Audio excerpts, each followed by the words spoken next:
안녕하세요. 12월 31일 목요일입니다. 오늘이 2020년도의 마지막 날입니다. 또한 21년도를 맞이하기 위하여 마무리할 것을 마무리하고 또 새롭게 준비해야 되는 그러한 역사적인 날이기도 합니다. 모두 2020년 참 힘겹게 살아오셨는데 모든 이 수고와 또 지난날에 어떤 힘들었던 일들을 다 내려놓고 또 이렇게 털어버리는 그러한 날이 됐으면 좋겠고요. 내일 1월 1일과 함께 다시 한번 새로운 마음으로 또 하나님과의 어떤 새로운 관계를 만들면서 힘차게 새 출발하는 이 분기점이 됐으면 좋겠습니다. 그래서 2020년도를 떠나보내는 날, 그리고 2021년도를 새롭게 기대감 속에서 맞이하기를 준비하는 그러한 희망이 있는 오늘이 됐으면 좋겠습니다. 과거 같으면 송구영신 한다 그러면서 떠들썩 했을 텐데 올해는 코로나 때문에 그러한 분위기를 전혀 느낄 수가 없습니다. 어제도 밤에 한 10시가 좀 지나서 시내 나갈 일이 있었는데 거의 사람이 없어요.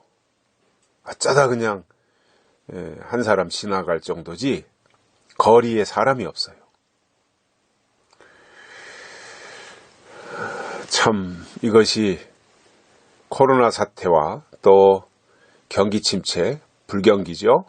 이러한 것이 다 같이 맞물려 가지고 밖에 다니지 않고 소비를 하지 않는 긴축된 생활 속에서 나오는 현상이 아니겠는가, 그러한 생각을 하면서 좀 씁쓸했습니다. 왁자지껄해야 되는 날이잖아요.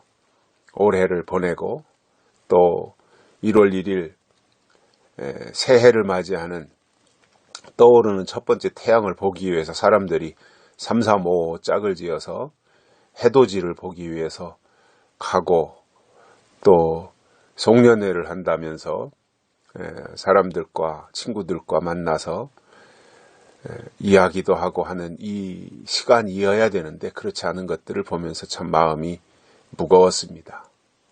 그러나 어쩌겠습니까? 현실이 그런 것이기 때문에 어쩔 수 없이 현실을 받아들이고요. 그러나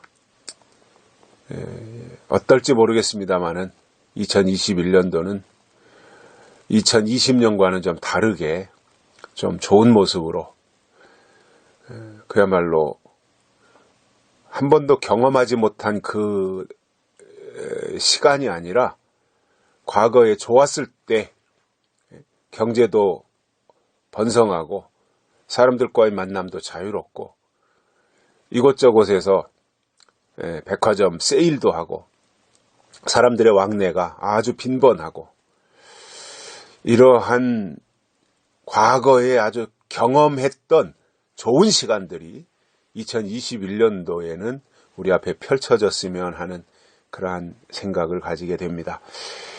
아무튼 한 해 동안 수고 많이 하셨고요. 힘들게 달려오셨지만 하나님의 위로가 있기를 바랍니다. 오늘 말씀은 잠언 3장 33절입니다. 악인의 집에는 여호와의 저주가 있거니와 의인의 집에는 복이 있느니라. 악인의 집과 의인의 집을 비교하고 있습니다. 여기서 악인의 집은 하나님을 대적하는 자들이죠.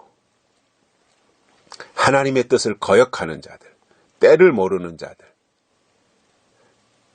이들이 악인이에요. 그러한 사람들이 모여 있다면 거기가 악인의 집이에요. 건물은 교회일지 모르지만 하나님의 뜻을 모르는 사람들이 모여 있다면 거기는 악인의 집일 수밖에 없습니다. 거기에는 하나님의 저주가 있다는 거예요. 당연한 거죠. 그죠? 악인의 집에는 하나님의 저주가 있는 거예요.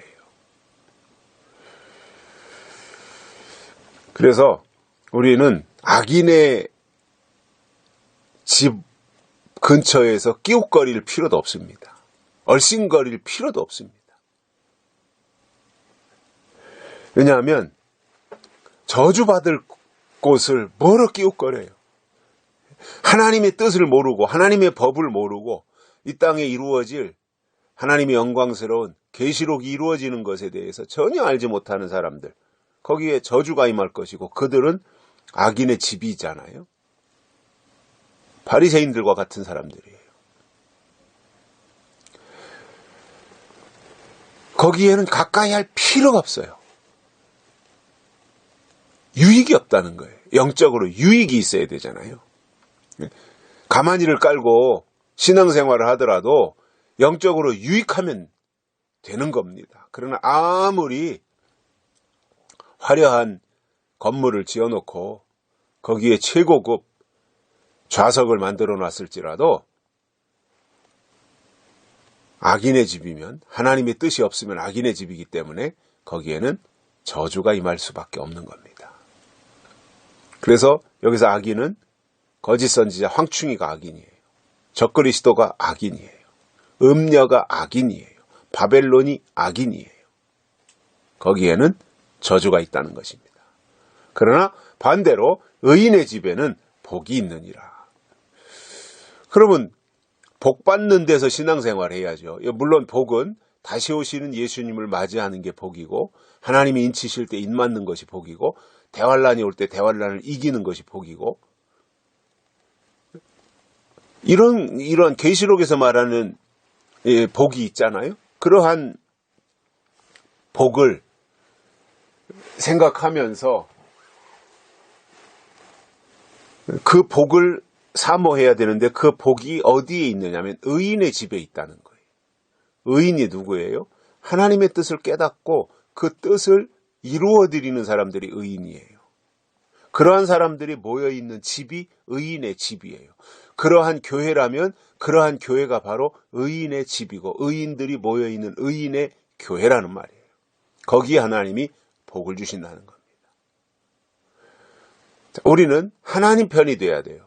하나님 편의 증거가 뭐예요? 그 시대에 주신 하나님의 뜻이 있어야 그가 하나님의 편이라고 하는 표시인 겁니다. 그래서 구약에서는 할례로 표시를 하셨고 신약에서는 세례로 표시를 하셨으며 마지막 때는 하나님이 인을 치셔서 표시를 하시는 거예요. 그 표시가 있는 사람들은 나 표시 받았다, 인 맞았다, 세례 받았다, 할례 받았다 이걸 자랑하는 것이 아니라 그때 주신 하나님의 뜻을 나타내고 이루어드리려고 노력하게 되어 있습니다. 이게 의인이고 하나님은 그들에게 결과적으로 복을 주신다는 사실입니다. 그래서 우리는 의인의 길을 걸어가야 돼요. 노아처럼, 아브라함처럼, 야곱처럼, 요셉처럼 의인의 편에서 의롭게 살아가야 된다는 거예요. 제가 여러 가지 어려운 일로 곤란을 겪고 있을 때 김효모 목사님이라고 아시는 분들 계시죠? 김효모 목사님. 저에게는 그때 당시에 참 힘이 돼 주셨던 분인데 작년 가을엔가 돌아가셨다는 소식을 들었습니다. 그런데 그분이 이제 제가 참 매우 저 개인적으로는 참 고통스러운 시간을 보내고 있을 때 한 번은 오셔가지고 저녁을 사주시겠다면서 저하고 제 집사람하고 데리고 나가시더라고요. 그래서 그 근처에 있는 요리 중국집에 가서 뭐 탕수육하고 짜장면하고 이런 거 시켜놓고 이런저런 얘기하면서 기억나는 게 그거예요. 그 김효모 목사님이 저에게 선한 끝은 있다고 하니 힘내시라고. 선한 끝은 있다고 하니. 그러니까 막 그때 교회가 막 소용돌이 치고 뭐 여러 가지 참 감당하기 어려운 혼란스러운 일들이 막 진행이 되고 있는 그 상황이었는데 저를 향해서 선한 끝은 있다고 하니 힘을 내라. 그리고 끝까지 하나님을 의지해라. 뭐 이러한 말씀을 하신 기억이 납니다. 고맙더라고요. 굉장히 위로가 됐고 힘이 났습니다.